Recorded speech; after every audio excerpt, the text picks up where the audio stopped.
live streaming to read this. There, no, you're fine. Yeah, go ahead. We're calling this meeting to order, and I will read our important notice regarding city meetings. This meeting is being conducted utilizing teleconferencing and electronic means consistent with state of California executive orders regarding the COVID-19 pandemic. Zoom is being utilized for this meeting. In case of technical issues, meetings will be uploaded to the city website as soon as possible after this meeting. We will be conducting today's meeting in a virtual setting using Zoom. Committee members and staff are participating from remote locations, practicing appropriate social distancing. Members of the public may view and listen to the meeting by use of Zoom as noted on the city's website and as noted on the agenda. Members of the public wishing to speak to the Climate Action Committee may do so during public comment or may comment on agenda items during the discussion of each item and must be logged into Zoom. Anyone using abusive, vulgar, offensive, threatening, or harassing language, personal attacks of any kind, or offensive terms that target specific individuals or groups will be muted and removed from the meeting. Please do not abuse this new way to provide public comment.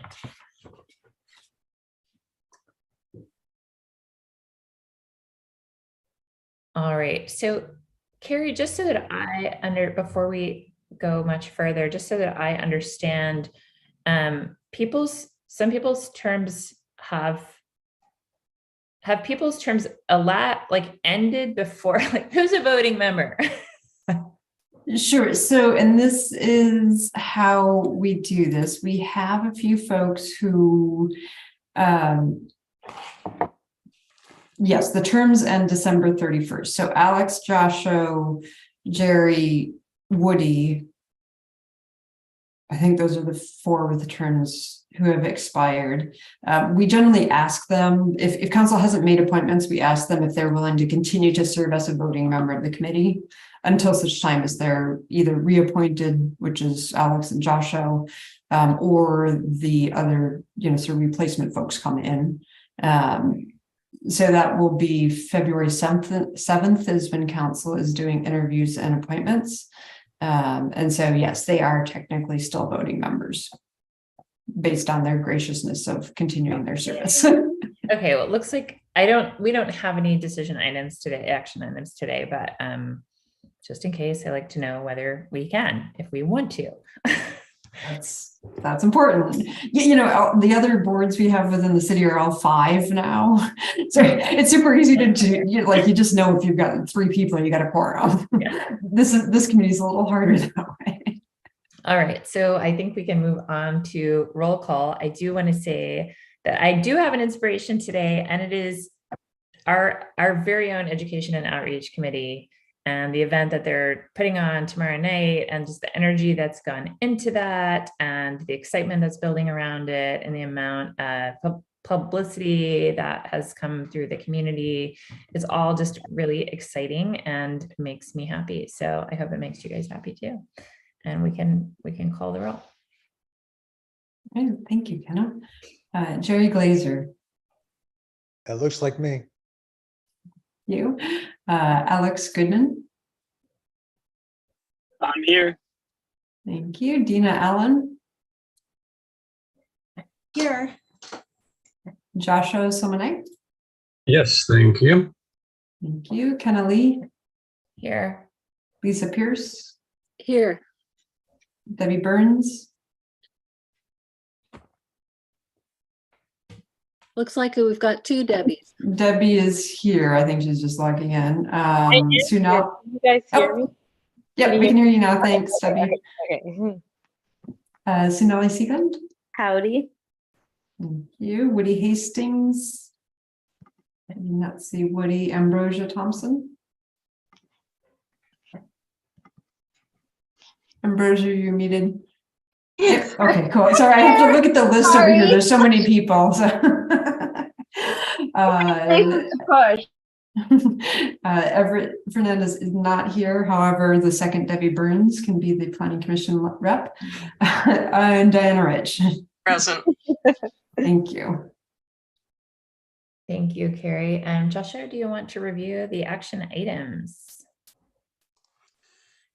Sure, not much going on since last time, aside from a reminder to all working groups to think about activities from the work plan that may need funding for budgeting, and Also, folks were encouraged to look at the stuff on the city website for ongoing relevance or not, which is to say sustainable Sebastopol history. And then I think the climate protection campaign we decided was sort of done. That was about it. Thank you so much. Do we have any comments from the members of the public who are present about things that are not on the agenda? Steve? Yeah, I wanted to find out on the grant writing services that have now started from the consultant. Is there any city department or in particular planning that is looking at asking the consultant to do any searches for climate mitigation related grants? I've spent quite a bit of time trying to find grants myself and have kind of struck it out. So I'm hoping that you can find out more from a consultant. Thank you. Sure, so I can address that. I don't know if you want to see if there are any other public comments. I think it's fine for you to address that. Okay, so we have a kickoff scheduled with the grant writer. I believe it's February 1st, so I'll certainly know more at that time. I do know of a couple that are somewhat climate related. There's an adaptation grant at the state level, which Phoebe actually attended and gave me notes on, so we'll pass those on to the grant writer. Sonoma Water Agency has and the state both also do have more physical improvement, resilient infrastructure type grants that could potentially be pursued. And so we do know of a couple of those that we'll be getting to the grant writer and obviously discussing when we have the kickoff. Great, thank you. Did that answer your question, Steve? Yes, thank you. Okay, thank you for all the research that you've done. I believe we have one other member of the public here, so last chance for public comment about anything that's not on the agenda. And we will move on to statements of conflict of interest, always our most exciting moment. Does anyone have a statement of conflict of interest for this meeting? Okay, I'm not seeing anyone jumping up and down, so we will move on to our planning department report. Thank you. So as I noted previously I'll start with the upcoming city council agendas. We do have a special meeting next Tuesday for fire services. I'm sure Vice Mayor Rich may be able to talk more about that if people have questions, but just to let you know about that. The February 7th city council agenda has a few items for this that may be of interest for this group. The main one being that we do have 4 applications for the Climate Action Committee replacements.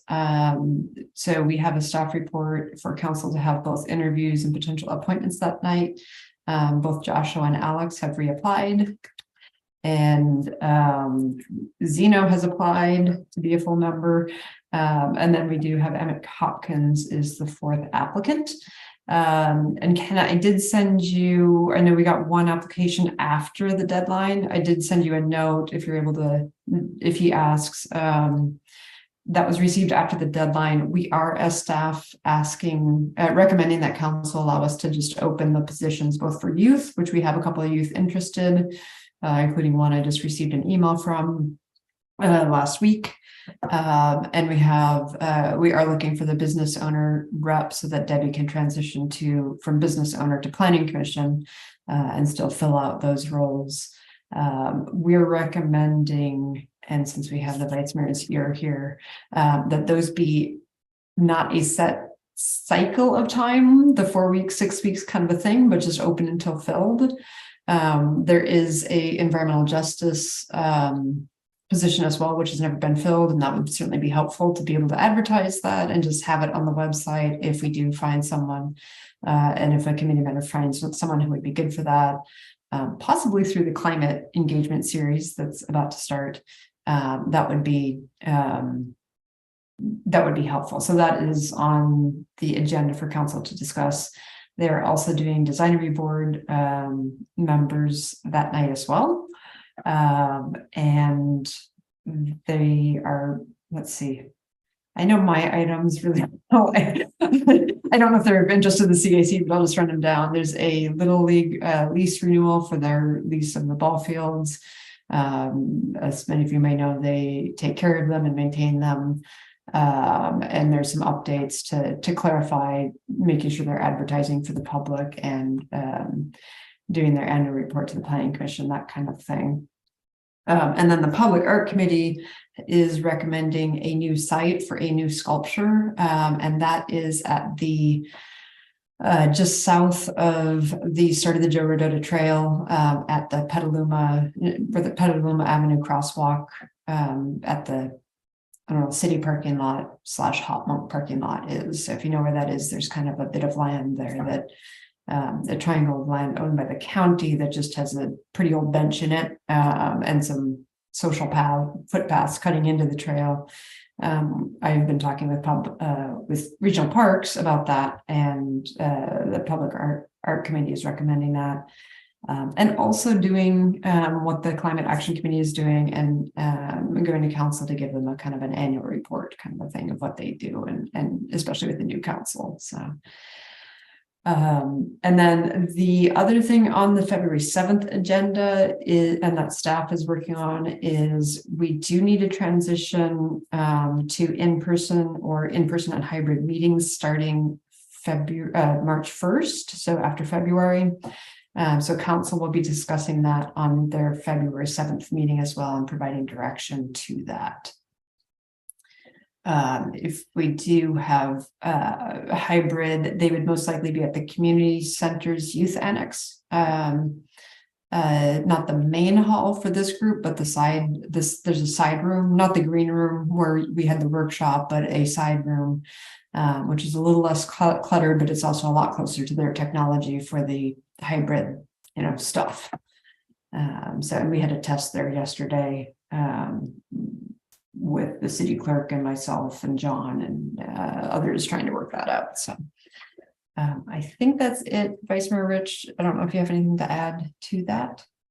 Yeah, a couple of things. One, I want to make sure one of the items on the agenda for February 7 has to do with the voting members of the Climate Action Committee.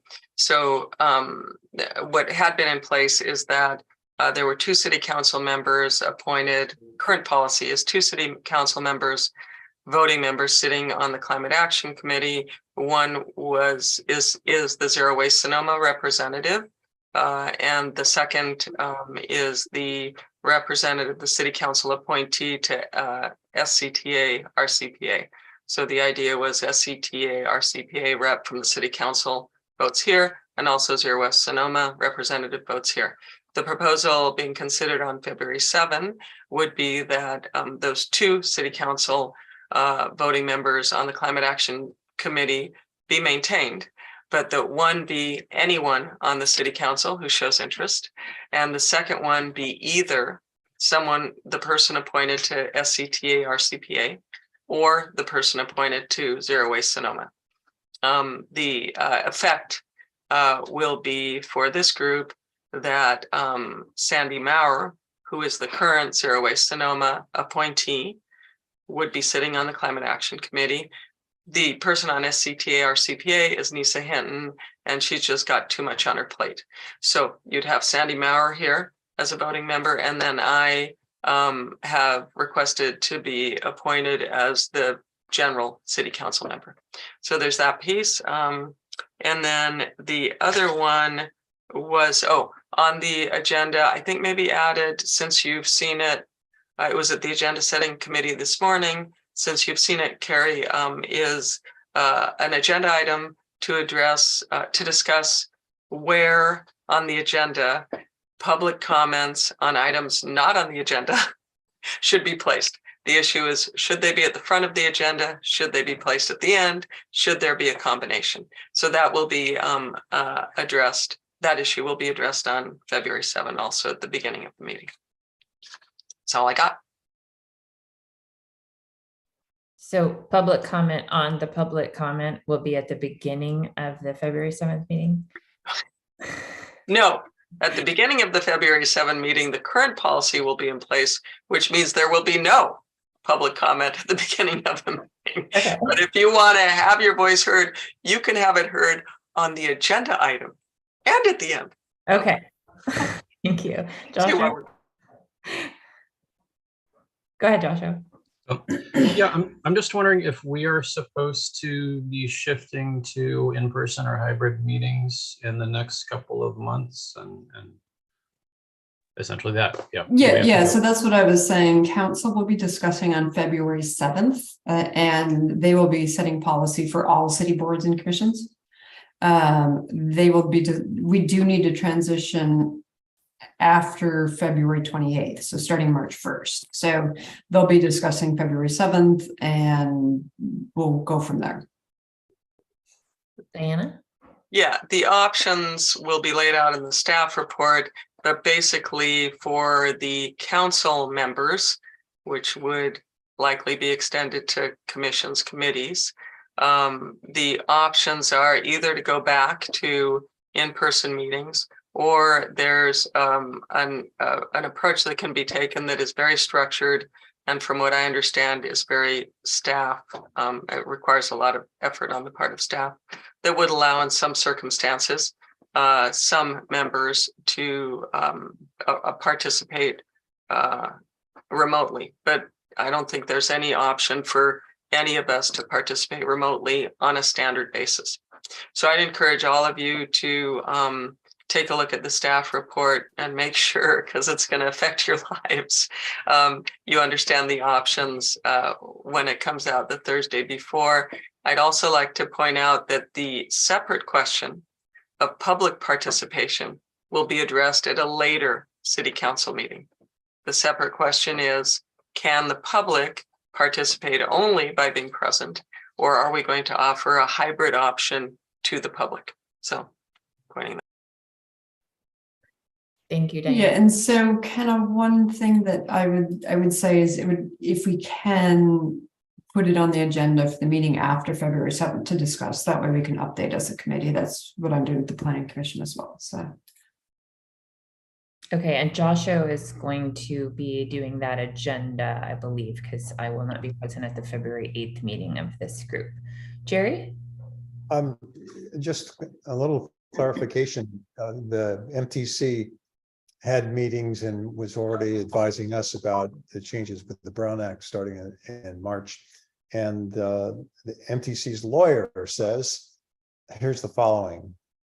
One is, if a member is not at the meeting and wants to vote, they can't do that remotely unless the site that they're at is publicly announced as a public site.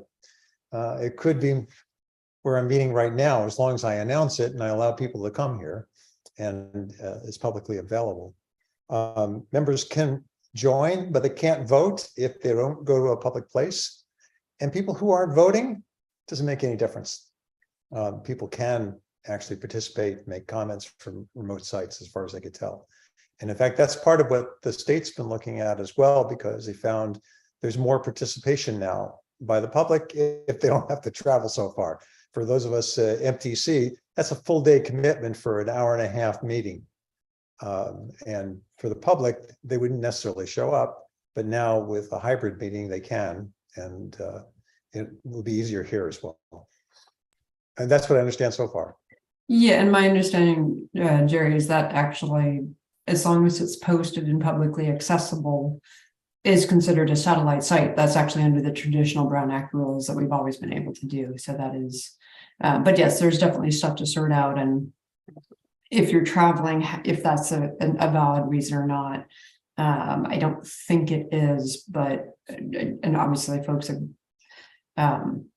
you can still participate that way, just I guess not as a voting member, which is a little odd. But there actually was Given one where we member come in this world, that you can't do that. But. at the MTC who was in vacation in Hawaii years ago and announced ahead of time, and that became a satellite site for him to be from, so he was able to Yes, and I think the one thing that will be, staff will need to track, under the new regulations, there are instances, under the new AB 2449, whatever it is, the new regulations that if you do have a certain just cause or reasons to be remote, you can do that for a certain number of meetings.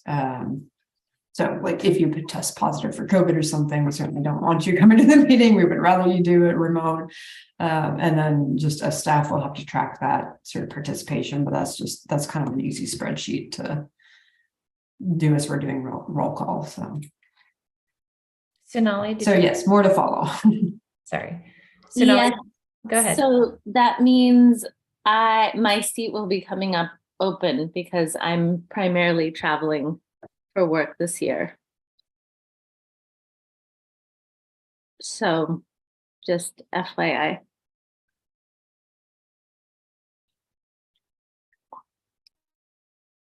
Okay, and we can get you more information. Like I said, we'll have more information at the next meeting about Yeah. when you can and can't and how that participation kind of works. It's if we know where it is and you can post the site, as Jerry said, you can still participate as a satellite. So Yeah, let's see how the rules fall out before we. And by the way, the member who had the meeting in Hawaii, somebody actually showed up. All right, Alex.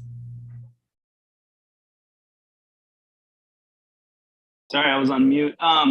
Yeah, so I guess it's important. This is important information for at least for me to understand before I commit to another 2 years, because I think having the remote option is, makes it a lot more accessible, and just given my work schedule, it may be challenging to make a lot of these meetings in person. It's possible, but it is a barrier. So I guess I'm supposed to be, voted in or I forget, whatever the word is. I'm supposed to be rejoining the committee that same meeting where they're deciding if they're going to go remote or hybrid or whatever, right? So I just want to make that clear. I'd have to have the information prior and make sure we're all clear about what the things are before I can commit to another 2 years. got it. Thanks, Alex. Fair enough. Debbie? I just want to say really quickly, when I don't know what they can do, but it would affect my ability to be able to be on committees as well. So Right. same. Okay, so, and I will be at that meeting. I will certainly, I know there's certainly an intent for all city committees to be on the same schedule. I think this is, I will say, I feel like this committee is a little different in some ways, in that it has a much larger number and a much larger number of people who are actually still working. And the planning commission and city council are in the evening, so that's a little bit different than, but I will say our public art committee, we have and design review board, they're either people who are self-employed in town or retired. And this committee is probably one that has a much more diverse group of folks who are, I don't know, pretty much working. So Vice Mayor Rich. Yeah, my question is whether we might, I know this is going to be placed on an agenda, Joshua, but one consideration would be simply to look at moving our meeting.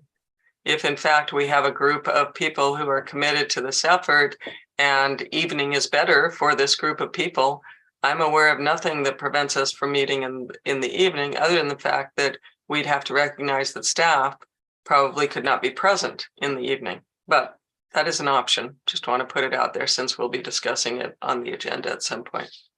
I don't think it's just a matter of time. I think there's a broader equity and diversity issue at play here that's worth noting. So thank you, Carrie, for bringing that forward to council. Joshua, I think you were waiting. Yeah, obviously this is an issue and it's going to play out through the next set of weeks or months. But I did just want to remind folks that we have been coming close to the point of doing these meetings more like once a month rather than twice a month. That's been something that's been in discussion for some seasons now, we felt that we couldn't go to that until after the work plan was finalized and until after the new membership was finalized. But if, for instance, next month we have our new members in place, we could conceivably have this meeting just once a month, do most of the work in the working groups, which are looser in terms of their requirements. And we could also shift this meeting time to later in the day or to another day, depending. So just wanting to hold that forth as an option that has been under consideration. So we certainly want to keep, current members who want to continue and want to work it in a way such that it's doable for everybody. I myself, personally really like the hybrid or option for multiple reasons. So, I'm hoping that some version that supports the maximum attendance by the most people will be forthcoming. Thanks, Joshua. That's an excellent point. And I certainly have another committee that is similar. They could go to once a month. And then if something's absolutely needed, they could do a special meeting, but that's that's an excellent consideration. And if you do have any thoughts that you'd like to write down and let folks know, definitely you can send them to me or directly to Mary and Gurley as the city clerk for that agenda item. Sonali and Debbie, your hands are still up. I'm assuming those are legacy hands, or Debbie, did you? No, my hand really is up. But I just wanted to reiterate what you said, Kenna, which thank you. It's not about the time of day for me. It's just about, I am 20 minutes out of town. It's a lot of other things. So I just wanted to reiterate that and say the changing of the time of day wouldn't help. And I do also think that the staff presence at this meeting is essential to us actually working well with the city and getting things done. So I think that would be a huge loss for us to alter in a way that would not allow staff to actively participate in our meetings. Although we do love our council members too. All right, so thank you. That was a lively staff planning department and city council report. And we will move on to our regular agenda unless someone else wants to say anything. Alex dropped in the chat, just thanking Joshua for reminding about the potential change in the cadence of the meetings. And again, we will be discussing that once we reconfigure ourselves, time and cadence. So moving on to the regular agenda, I had put the Public Works on there as a placeholder in case Public Works had anything to say to us. But is there anything that we should be addressing about Public Works upcoming projects, Carrie, at this point, or should we move on? I think it's fine to move on. Okay, thank you. So work plan review, including funding priorities. I believe, Dina, did you send some funding priorities already to Carrie? Do you want to review those? You mean for our education outreach group? Yes. I could say that. Can I go next? Because I'll find where I wrote that down. Sure. Dina, if you want, I can share the email that you sent to me. Okay. Would that help? Yeah. As I was telling Kenna before the meeting, I'm actually working on my budgeting stuff for next year right now. So your timing was perfect. I will add in other things as they come in, but this is, and this is actually very good information for us. The way it is. We talked about last time in terms of the type of information I need. I don't need how much it costs for Holly, but what you're going to need from her, kind of a thing. So, Dina. Oh, okay. So we estimated that at least 2 times a month we ask, or approximately 2 times a month we ask for Holly to update the website or get a blurb in the email newsletter. And on occasion, we ask for a press release for her to put out. And if we were going to continue the engagement series, max would be 6 times in a year. And just in case Alex doesn't score free pizza again, we were estimating maybe $200 an event, although this one is not costing that at all. And I think the room was not charged for us either, was it, Carrie? Yeah. Correct. If you're utilizing the green room, and then I'd asked that, was talking with the community center yesterday, if you utilize the green room, they won't charge the city for that. Yeah, so that's cool. And then we always talk about, should we have one big event a year? So we asked for some budget for that, just in case we come up with the brilliant idea. And the other, Sonali she had some money from the public arts to use for the art project, but I don't think most of it got used. And I can chime in on that. We, the last year when we proposed, when Sunny and the committee got together to do the art project, we had asked this to be for 3,300. And that was to give artists who wouldn't have the opportunity to create something, spend their time and energy, also for placards. And we were thinking about the QR codes and like hosting a website. So we had asked for that, but we dropped it down to 2,200. And so can I ask Sonali on that one, is that another 2,200 or is that instead of the 33 you're not going to use this year? Yeah, we're not, instead. Instead, and that would be used next year or still, and I'm sorry, when I say year, I mean by June 30th. It's a holding place. We're still figuring out, how that's going to flesh out, but we didn't utilize it last year. I mean, we did some printing and did some promotions, but that just came out of the city budget. Right. Yeah, I can just cover Yes, with my so- department budget for that type of supply. In lieu of, not in addition to. Okay, thank you. And Sonali, the one thing I would ask on that is if you do find out that that's going to happen this year, just let me know. I mean, this fiscal year, if it's going to happen before June 30th. Okay. Thanks.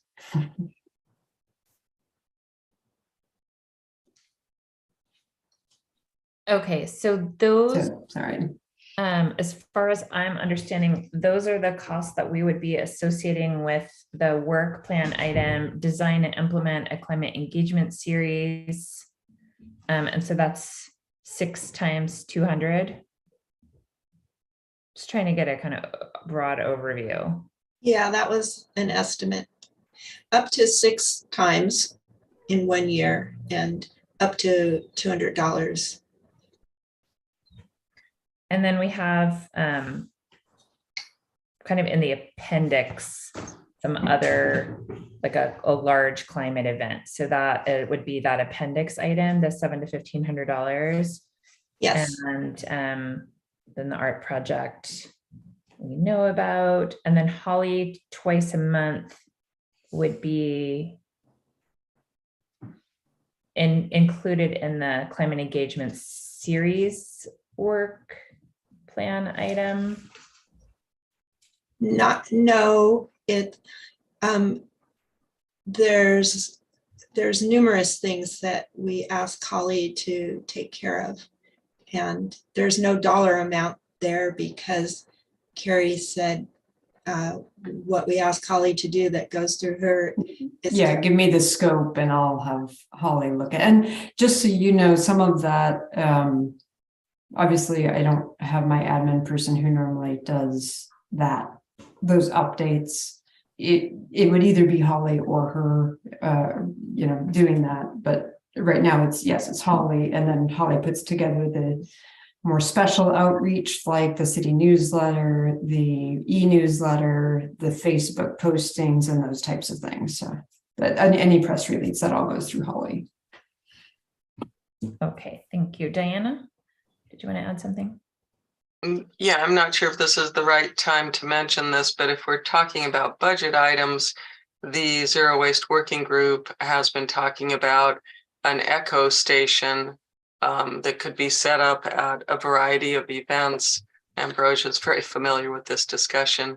I don't know whether there will be any dollar amounts associated with that, but there is a plan, and that is within the within the priorities that the Climate Action Committee set. Yes, so Ambrosia, do you want to speak to that, whether there would be a cost associated with that while we're on the zero waste item from the work plan, or any other zero waste issues? It's kind of hard to estimate a cost without, knowing exactly what we want to put out there. Once we know a little bit more of, the waste stations we want to do, then that'll make it a little bit more easy to do some research and kind of get a dollar amount. Those stations are very expensive, but there are grants, I believe. Dante got a few grants to cover some of them in town. So let's see, any other zero waste updates? I don't really have any, I guess, just for doing our thing tomorrow, but. Okay, thank you. So we are, if there was going to be an ask, like, now's the time.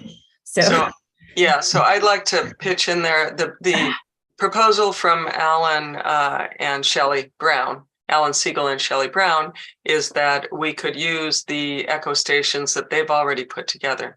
But I expect there'll be some modifications. We'll want to put up a banner that identifies the city or the Climate Action Committee. We'll probably want to have some materials. I'd slot in there as a line item just to have it there, $200. Banner, handout materials, any PR that might have to be done. That's all I can think of. Some possible supplies if we want to make available actual reusable products, a water station, that kind of thing. So I just propose 200 as a placeholder for the moment. okay, so we'll put 200. Carrie, are you capturing this? Or do I need to make it official? Sorry, I thought I was sharing my screen and doing this live. Yes, I am. You were, and then you stopped. Yeah. Thank Okay, and by echo station, is that echo? Did you mean like ECO? Eco station or sorting station. All right, is that it for zero waste? Okay. Yeah, there's a data collection effort, but I don't see a cost associated with that. Do you, Ambrosia? No. Oh, there is that Sebasticup project. But I don't have a line item for that, so let's just gloss over that. We'll deal with it somehow. Thanks. Okay. All right, so we're going to move on from zero waste to Jerry, unless Jerry's commenting on zero waste. No, I'm not. I'm sorry, Carrie, I didn't send them to you, but the 5 work plan items from the energy team, we sent write-ups to Kenna. I don't know if she forwarded them to you. And we did in the same format that we would do for anything else that we would take to the committee. So there's a full write-up on each one of those 5. I could review what they are, but I assumed that they would be on the agenda. We discussed the work plan items and how they're outlined. The energy team, the 3 of us, the assumption is that we'll come up with a plan, but necessarily we'd have to then form teams to work on each one of the separate items because each one of them is fairly substantial. The one which is generic for the entirety of the committee is just one to adopt in the work plan that will develop a set of metrics by which we measure the progress we're making and whether the efforts that we put in place are achieving what we expect them to achieve. And you notice in the write-ups that we each send to the committee, there's a section in there what the goals are, and the goals are supposed to be in a fashion of saying, hey, we expect when we do this, that we'll see this kind of a result. So a lot of things that we do are nice to do, but just about everything we do should be measurable. So we find out whether the time that we spend, the money that we spend, the goodwill and the ill will that we burn, whether all of it is paying off.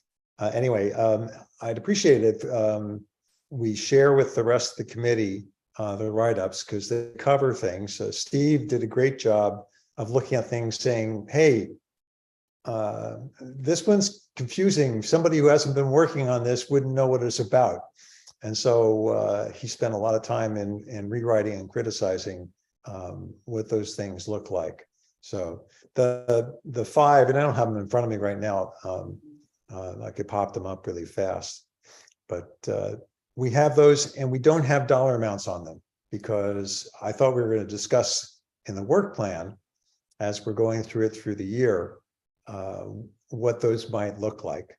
And I would expect that we'd have meetings perhaps on each one. So I want to apologize for not bringing this forward to this meeting. I got them after I had submitted the agenda, and Oh, yeah, I thought I said it ahead of time. I got it anyway. I should have checked back Yeah. with you and then maybe tried to shoehorn it in. So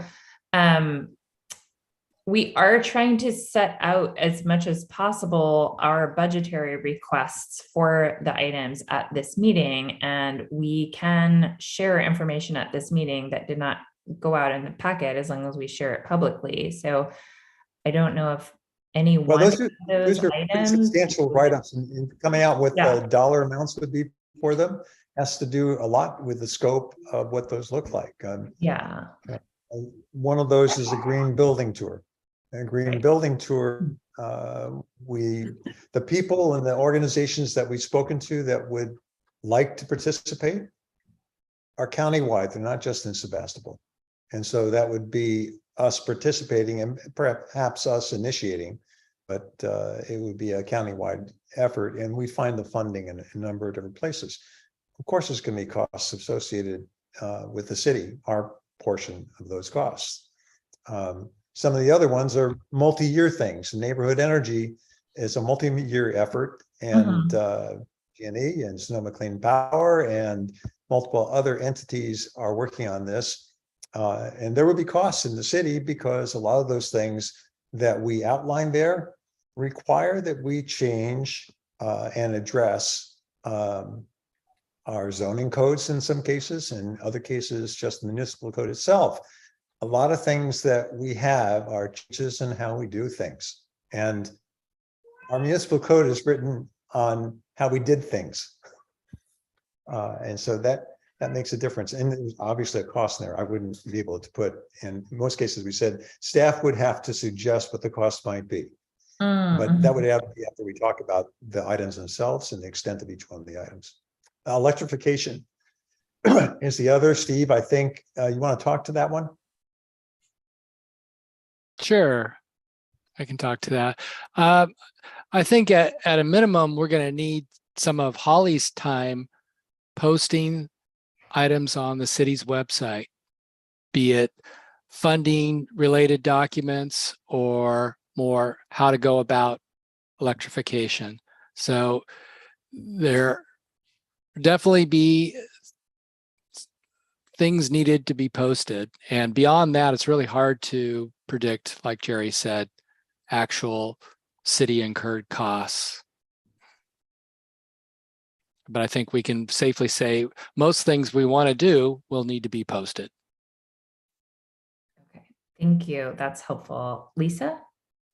Yeah, I would just second that. I think most of the stuff we're looking at, it doesn't require a lot of funding other than help with publicity and maybe some printing and that sort of thing.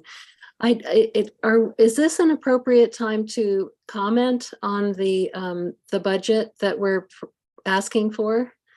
Absolutely. That's what we're talking about. Well, I'm just, when I see the really tremendous need for education about how to recycle, I see that $200 put there, and I see that as really being a priority. The art project sounds like a lot of money to me, and I'm not really sure what how that's going to really move the needle for us in any concrete way. So that's just my comment. I would support more of the stations for helping people learn how to recycle. Thank you. Can And I I- believe I- Zero I- Waste is meeting tomorrow, so they can take that comment back to their group and see how they want to move it forward. Jerry? Yeah, I just wanted to jump in some more as far as budget. It's not just the budget for the Climate Action Committee when you start looking at these things. And it's not just the budget for the planning department when you look at some of these. Electrification, for instance, there's, I think, 5 or 6 dimensions to electrification. Part of them are education. Part of them have to do with what almost every city's been doing. And that is changing fees. Okay, there's a budget hit when you change fees. If you were changing your panel out and you get a building permit, that's discounted in most cities today. If you were to put in solar panels and batteries, that's discounted in most cities today. So I think we find ways to do that. And I don't know how that fits with the budget. I think the question for this discussion is which items on the work plan do we have things that we think will be operationalized in this next fiscal year that will require funding? So Yeah, I actually think something I like would this actually would, hope, and Carrie, I'll jump in for 1 second. I would hope that yes, on electrification, that we would jump quickly on looking at what our fees are for permits and things like that, where we can help people with that. And then the other place would be get money from the outside. Go ahead, Carrie, I'm sorry. I was actually going to say that I think actually that type of thing it's not just these little costs about printing. It is hey, if we want to ask council to discount fees for heat pumps over furnaces, that is absolutely what we need to know as well, because that would impact the building department's budget in terms of their revenues. And so that is, that's something that I can work with. I can talk to Steve about and say, hey, I need to know, and yes, over the counter, the sort of an over the counter permit, you want people to get a permit to replace their water heater, to replace their furnace, that kind of stuff, so that they do it safely. And yes, it costs the city more to go out and inspect that and process the permit than it is to do that, but it's a health and safety function of the city that, we want to make sure people aren't, get some carbon dioxide poisoning in any home in town kind of a thing. That's kind of the perspective that must be. Same with solar. We discount that because we want to encourage that as a city and make it more affordable. So if that is the same thing with this, it's a policy question that is associated with the budget impact. And even though I don't need you guys to put a number to it, but those kinds of impacts are absolutely things that we are good to know about now. And Diana? Yeah, one is a procedural comment. We do have a mid-year budget process, and what that process allows any line item that's already in the budget to be reconsidered. So to the extent that anyone feels here and that's how it's been handled in the past, new items generally are not considered at the mid-year budget point. So if there are items that this group feels will need to be funded at some point during this next fiscal year, I would encourage your informing Carrie of those line items and putting some reasonable number next to them. She may not be able to get the funding that she seeks, but just having it in the budget provides a vehicle for getting it done at a higher or a lower amount if needed. Did I capture that appropriately, Carrie, you think? Yeah, no, I think so. Yeah, if it's not there, it is, yeah. I'm sorry. Thanks for saying that, because that's essentially why we took the time to do fairly extensive write-ups so that staff would understand. And in all cases, there's a section in the document that says staff's comments, and another one says staff estimate of what the cost might be, as opposed to the novice that has absolutely no idea whatsoever putting on a number. And then I also had a question, especially on the eco station. We have information from Alan Siegel and Shelley Brown, and we're definitely going to move forward with that project, especially since it's on the, because it's on the climate action priority list. what is the deadline for getting an updated cost number to you, Carrie? Do we need to try to be realistic in this very meeting, or can we get you more firmer monies? So I think my budget is due to finance department February 15th. I Okay, always remember it. My budget's due on Valentine's Day. That's how I always remember it, just as kind of a general rule. It's before or after that. But so yes, there's definitely a opportunity at our next meeting to talk about it as well. okay. Then on And EcoStage, I think that will be pretty darn close to when my budget is due, but if there's kind of like, hey, we're working on this, but we need more information, I can set it up so that it has this framework and okay, like, you know, how do I fill the number for workplace charging? Well, we can work on that in the meantime, or the eco station things. If you need more time, let's identify it here, then we know we have some work to do. okay, so I'm going to request that you slot in $500 for eco stations, and we will talk about it in depth and provide justification from the working group perspective. Thank you. Great.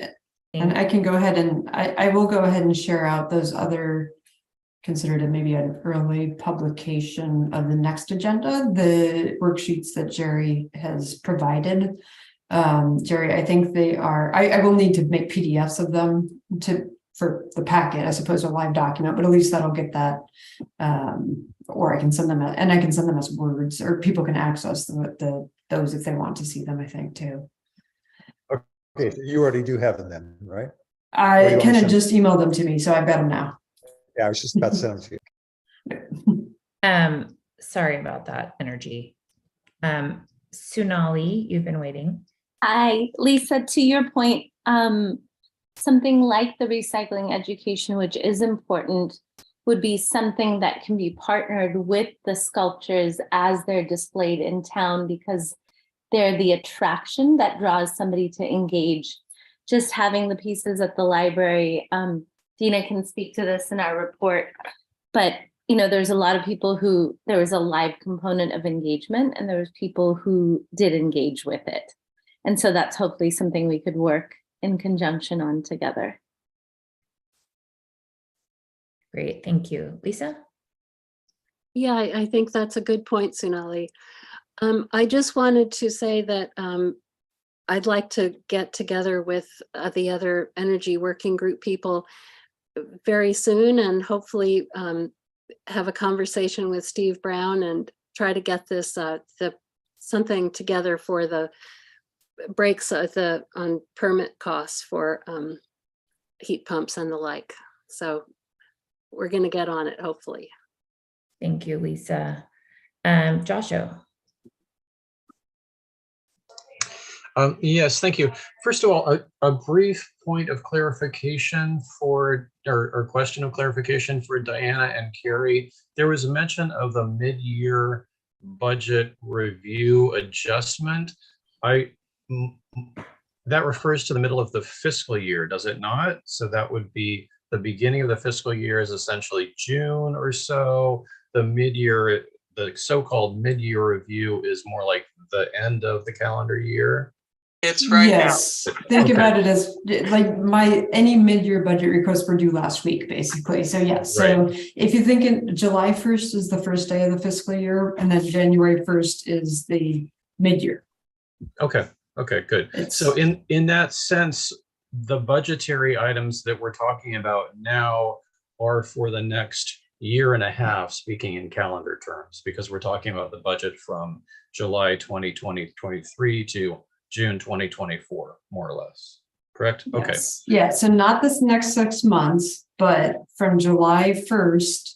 And that's why I was asking for the upcycle. What's going to happen before or after June 30th? Because that's anything that's not spent by June 30th disappears, and we start over anew on July 1st. Okay. Well, with that clarification under my belt, I want to talk to the sequestration working group potential budget items. Our initial priorities are revive the community garden, which is mostly about talking to people, but we probably would be nice to print a big banner at some point, you know, some big sign saying, hey, remember the community garden, here it is, come do stuff there. So there's something like a sign and potentially something like some additional construction materials or landscape materials related to that. Right, I can- and just Joshua, that's an excellent, sorry, keep going. I was gonna say, some of this may not be in the Climate Action Committee budget, it may be in the Parks budget, but please just keep going. Sure. Yeah, I'll say out of the gate here that I don't have any hard numbers prepped. I'm just trying to get these in as placeholders. And if you need better numbers for our next meeting, I can definitely do that. So those are two pieces for the community garden part of it. The stormwater planning, there's no real anticipated budget needs because it's essentially just planning and research and talking to Dante and walking around town, looking at problem spots, that sort of thing.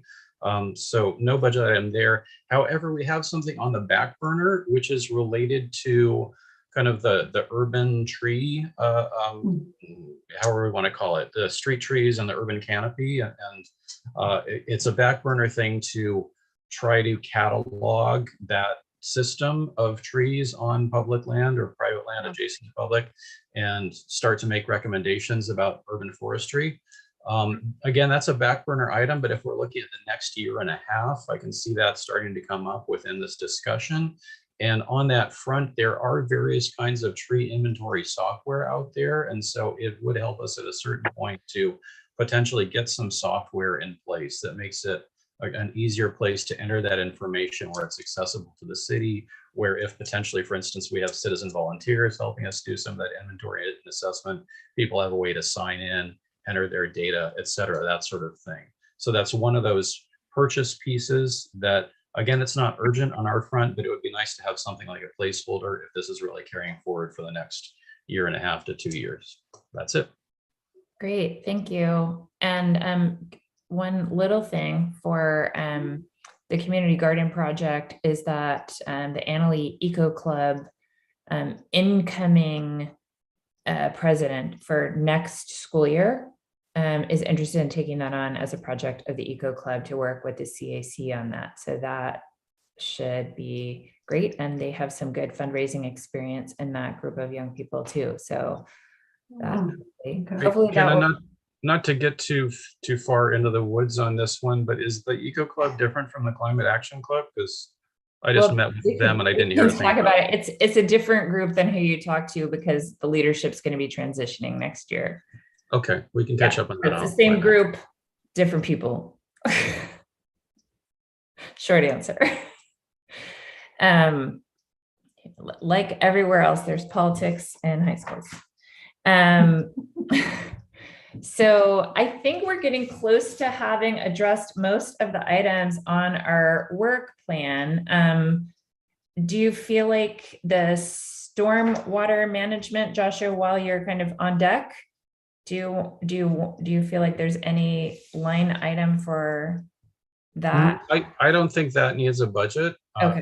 You know, the only thing that seriously might need a budget is sort of the back burner things, and then a little bit of assistance with the community garden. So. And Carrie, can we make sure that however we phrase the outreach line item would be expansive to include social media? If we ended up wanting to address that, not for the community garden, but for the Sorry, I will. Yes. Yeah. Yeah, thank you. Because I don't think we have an ask right now, but I'm guessing that may be an item that bubbles up when we get our youth members up and running, hopefully, depending on who they are. Yes, Diana.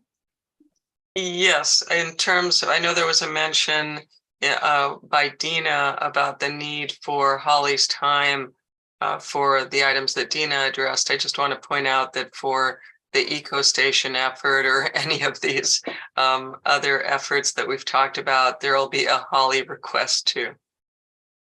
So for the EcoStation, definitely see a need for it to go into the newsletter and to do some outreach to encourage the public to be aware of it so that they actually enjoy it and get the benefit of it.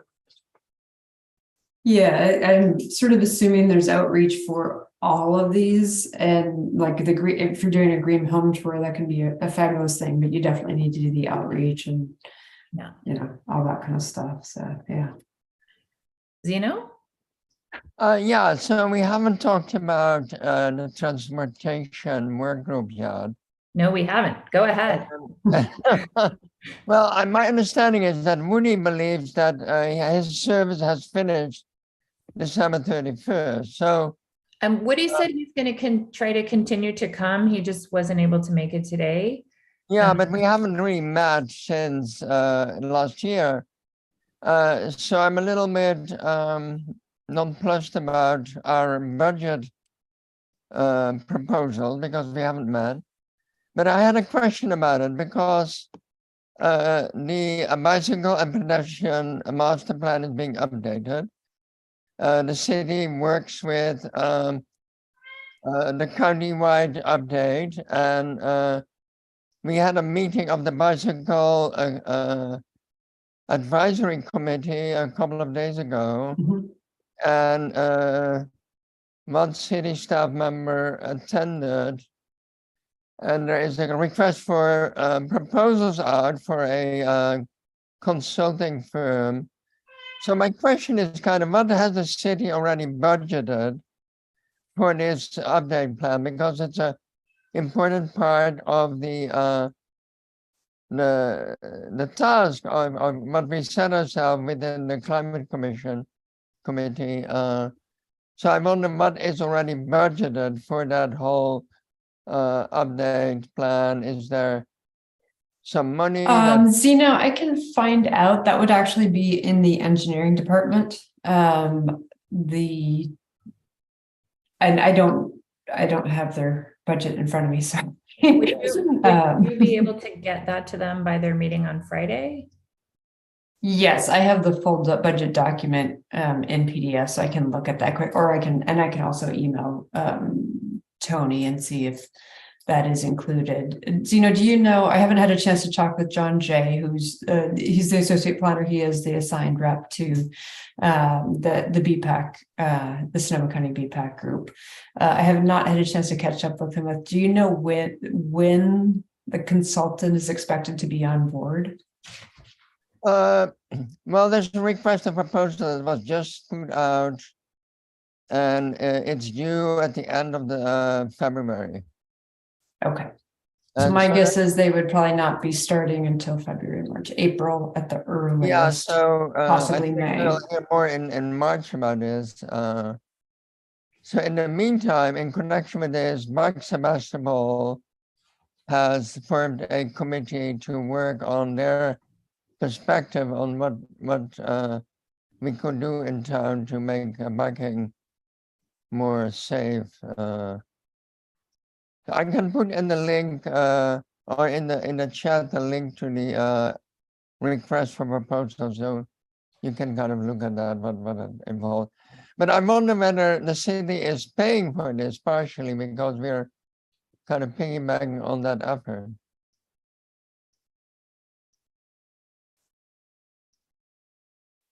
Did you know, Zeno, the comment from Alex that recognizing that the group could discuss the transportation budget on Friday?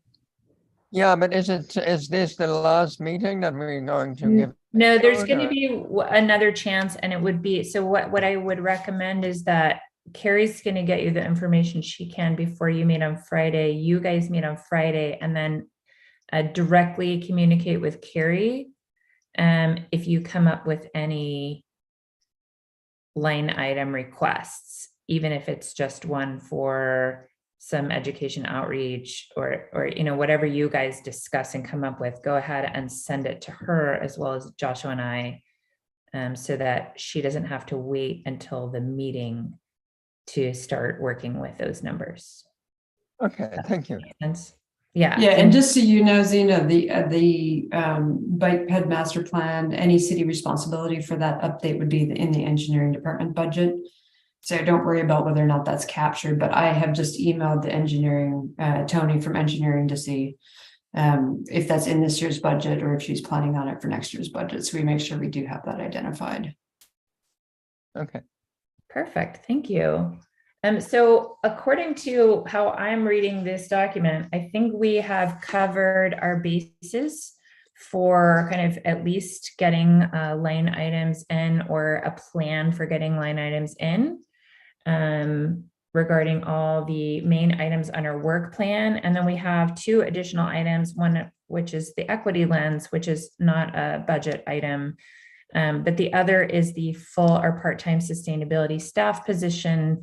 And Tanya Nareth has said she would be willing to host another Civic Spark Fellow.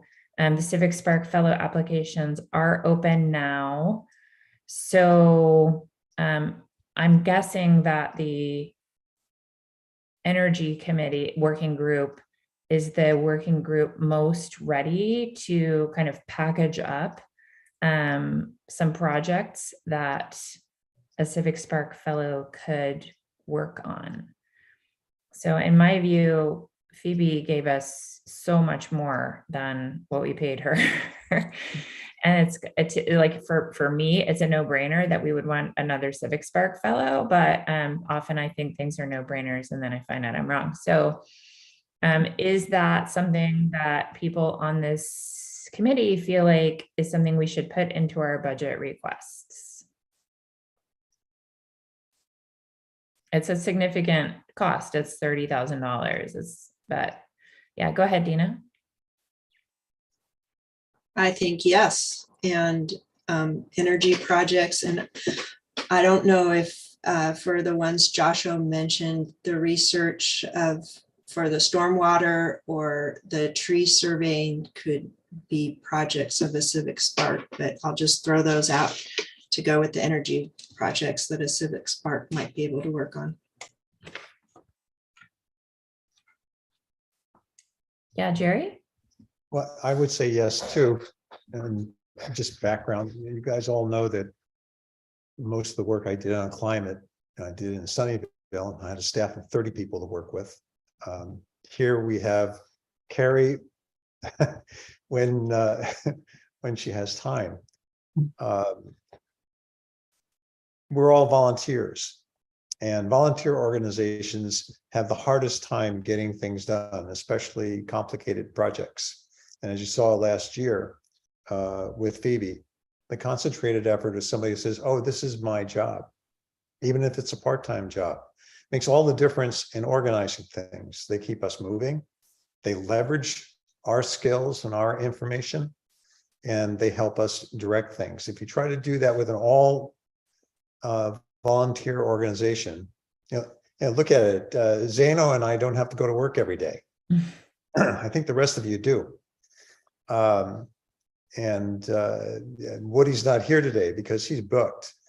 So that's where the Spark Fellow fits in. $30,000 is pretty darn cheap to leverage the abilities of everybody else in the committee. And that's essentially what you're doing with that. That's the same thing that we're doing with a grant writer. You're leveraging the abilities of the people here. And one of the things that we should be careful about is this, is that if we get a Spark Fellow again, that we make as much good use of that person's ability and time. That means that when they send a document to us, we read it, and we read it multiple times, and we send back responses on it. If they say, let's meet or talk about something, we meet and we talk about something, so that they can leverage our time and we can get the most out of it, because we're a very small city. And this would be the one place where we can make use of volunteers by organizing it a particular way. And we're doing it with a fairly junior person, which is pretty amazing. But yeah, I mean, I think it's necessary. Thanks, Jerry. Diana? Yeah, just a reality check. I think that my perception of the city council is that this city council, and it does include 3 new people, and 2, myself and Nisa, who are particularly aware of our budgetary constraints also. This city council is going to be looking at ways to balance the budget and not be one more time in, you know, $1 million deficit situation. There's only so many years that you can go through dipping into your reserves. All of us know that from personal life experience, but it applies to cities too. So, but that doesn't mean that this shouldn't go on this budget request. It does mean that I would encourage whatever documentation or requests are submitted to Carrie and move forward to the city council, show measurables, show what results are expected to be obtained from this $30,000 amount, in a way, hopefully, that benefits the city, hopefully in a financial way. The Civic Sparks Fellow that we had, clearly she was brought in to do a specific project that had already been prioritized by the city council. So it'll be really important to make the argument that this is a cost-effective move that will benefit the city in the good heart way we all know, but also in a financial way. And I'm new with the city council. I'm just putting it out there as a cautionary tale. I would support the effort, but we need to justify it. And I would mention also in terms of the grant writer, the reason that got supported was that the idea behind the grant writer is that it pulls more money in. So right. And a couple of things on this that I would say. I did talk to Tanya, and yes, she's happy to host. They do have some costs that they would want to pass on to the city. Having gone through this once, and now that John is on board and sort of comfortable with the city, I actually feel like we could do it in-house this year. So, and I think with us going back to in-person meetings being required, it probably makes more sense to have them in Sebastopol instead of Santa Rosa. And we'll figure out where they, you know, we figured out where Phoebe sat when she was, so we were able to figure out where a spot for that person. I think one of the things that would certainly leverage and be advantageous for it is if that person is also staffing this committee. I realized I've been staffing it since its inception. A lot of that is getting it up and running. And so if that's a compromise you're willing to make, there's certainly a benefit to that, in that, I mean, there's so many priorities my department can do. And I certainly would be helping that person, and or John would be, helping with this committee as well too, but it certainly helps. I mean, I was having a meeting with Diana just today, and I was talking about some of the projects that I had to deprioritize to get the housing element and some other projects done this last year. It is a fairly intense thing. I think it would be really beneficial to this committee in terms of keeping the momentum going. Mm-hmm. In that way, as Jerry said, it's a committed person instead of the 5 hours a week that I can spend on this committee because I have 5 hours a week I need to spend for that committee, and that committee. Oh, and I just found out I might be getting assigned to one more committee meeting that I really don't know a lot about and would have to get up to speed on. So, from that perspective, as Civic Spark Fellow, if they're able to staff the committee, John understands public meetings, and I think you all understand public meeting context well enough now that might be a good compromise for that. I don't know if the budget committee will see that as a financial advantageous, but from a staff resourcing, I mean, I can spend time on billable stuff, if you will, in that way. I mean, I come from the private world, so if I can work on development projects instead of having to hire a consultant to do development projects, I get to charge the applicant for that, not the city. So there are certainly cost implications to all of that. Great. Lisa? Well, I would think that if we have a kind of a new Civic Spark Fellow coming in and replacing Carrie, I could imagine that a lot of the questions would be, well, let me ask Carrie, that it might be one of those things where it gets a little less efficient because there's somebody kind of going through us to Carrie. So that's just a point. I really get that you're very, you've got a lot on your plate, Carrie, and if there's anything that might help, but I wonder about that, the efficiency of somebody who really probably won't know the answers to things. I guess as far as the priorities for a Civic Spark Fellow, it seems like we kind of prioritized in our meeting what we thought were the most important projects to focus on. So that's kind of where I would be looking as far as what a Civic Spark Fellow could do. But obviously we could get it a little bit more tightened up than just that. Yeah, so the process, we have to submit 2 projects that that person is supposed to be working on. So 2 specific projects, like they and it can't be just like they're going to be the city staff person. Right, right. So Specific projects, they yes. can still staff the committee, but so we have to assign some specific. That's a part of their doing the work and their work project with it. Yes, exactly. So Steve, And I'm not, I love meeting with you guys. I don't have favorites. Or I can be like my parents. I can be like my parents. Every child is the favorite child as long as they're in the meeting with that person, right? That's how you called. Therefore, you're my favorite child.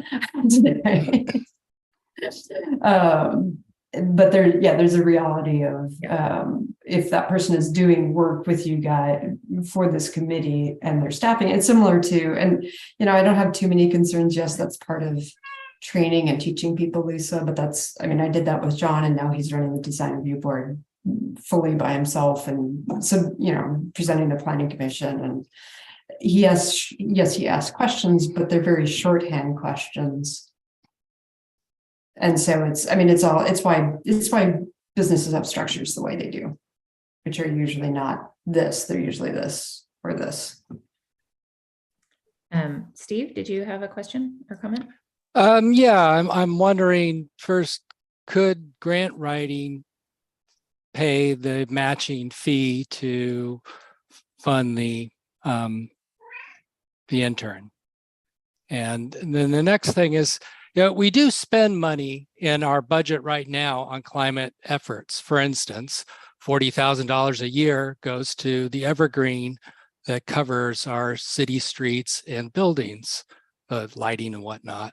And I think we need to look at the budget in total and think, where are we currently spending climate funds, and where can we have potentially a bigger impact by spending those funds? And I think it's hard pressed to say that we'll actually bring money into the city through our efforts. Maybe in the grant writer is an actual case that might work, but we may be able to at the same time help people save money, and then our residents have then more money to spend at the city level. But that might be a big ask or expectation on the part of our efforts to raise money, that is. Thanks. Thank you, Steve. Jerry, and I just want to remind everyone, we're 10 minutes from the end of our meeting, and we have the rest of the agenda to get through. So please make your comments as brief as possible. I'm just answering one of the questions that or one of the issues which was what would be the 2, what would be the thing that the Spark Fellow would be focused on were we to submit for this? And I have 2 things to suggest. One is electrification as an effort, has multiple dimensions to it. It has lots of things to look at, has the city things to look at, and it has economic things to look at, it has advertising, all kinds of things. The second one, which is a foundation and the follow-up of the work that Phoebe did, is the development of a set of metrics and how those metrics are measured and how they're used to help us manage our city from an environmental and sustainability point of view. And I think those are fairly large enough and would ring very well with RCPA. Great, thank you. Joshua? Just kind of echoing Jerry in terms of suggestions about projects. I also think the electrification, coming at the building electrification from different angles, it would be a great place to have a focal person within the city working on that. For the sequestration projects, I would say that the stormwater is less transferable to Civic Spark Fellow simply because it's targeted expertise by and large, and a level of analysis that I wouldn't expect them to be able to tackle coming out of college or whatever. But the sort of the urban forestry and tree canopy place would be a great place to have someone within the city who kind of focalize that effort and start to bring that together. So that's a back burner for us. It could also be a back burner in terms of the two projects. And I'm not, disagreeing with any of the other suggestions out there. Just from my standpoint, I'd support those two. Great. Thank you all so much for biting into this. Go ahead, Carrie. I was gonna say, I think, from a impact to the city, and what could actually, really be fiscally responsible would be some of this advanced stormwater, planning issues. It's a huge issue for the city.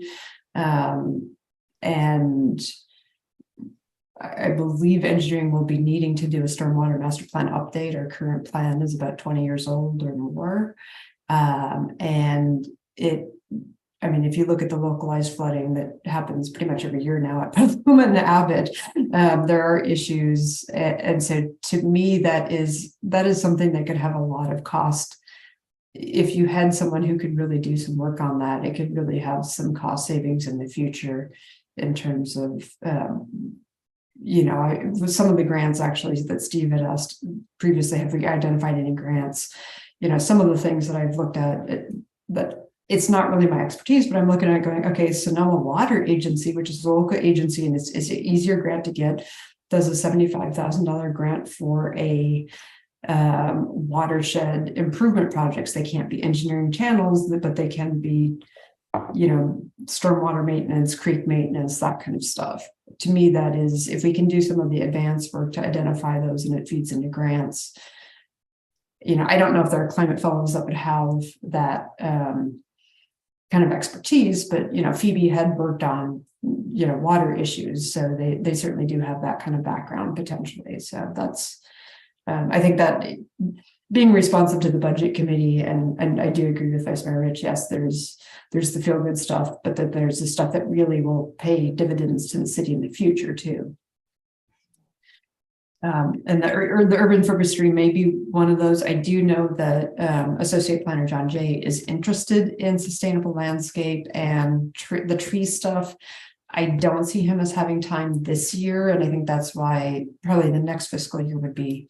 And it may be one where there's a not necessarily civic fellow, but what you were talking about, Joshua, in terms of doing some inventory work and whatnot this year as a citizen kind of engagement, they might be at advance. So, and that's one where I don't know how much that would impact and save the dollar signs to the city in the future. It certainly would have potential climate impacts. Right. And health impacts. Yeah. All right. Well, thank you all for that robust discussion of possibilities for a Civic Spark Fellow. And thank you, Carrie, for putting that into our line items. And we will build that out as quickly as possible. It's exciting to think they could be hosted in the city. Zeno, thank you for putting the Pedestrian Advisory Committee information in there. I'm going to ask you to limit your comment right now to like 1 minute because we're trying to wind up. Yeah, there's also, so RCPA is forming a committee, a group to look at funding for things that we're talking about now. So I think we need to be more aware of that. There's a group on transportation, one on building, and one on land use. And so this group of citizens has been charged with looking for funding sources to finance climate projects in the county. And it would be good to have a better insight by us in what they're looking for. Maybe put that on the agenda in later in February. Thank you. Steve? Yeah, just to follow up on Zeno's comment, I don't think they're actually looking at funding sources, but they're looking at what we want to do and how we want to do it. And just as an aside note, as part of the funding committee, I'm doing some analysis of regional climate funding efforts. I'm looking at the sales tax, how much can everything be raised. So I'll bring it before the the committee in the not too distant future. And I hope that we can actually have some movement by the SCTA, RCPA to look at funding sources, because up to now they've delayed that and punted on it, and it needs to be started to be looked at if they hope to launch a 2024 ballot initiative. Thank you.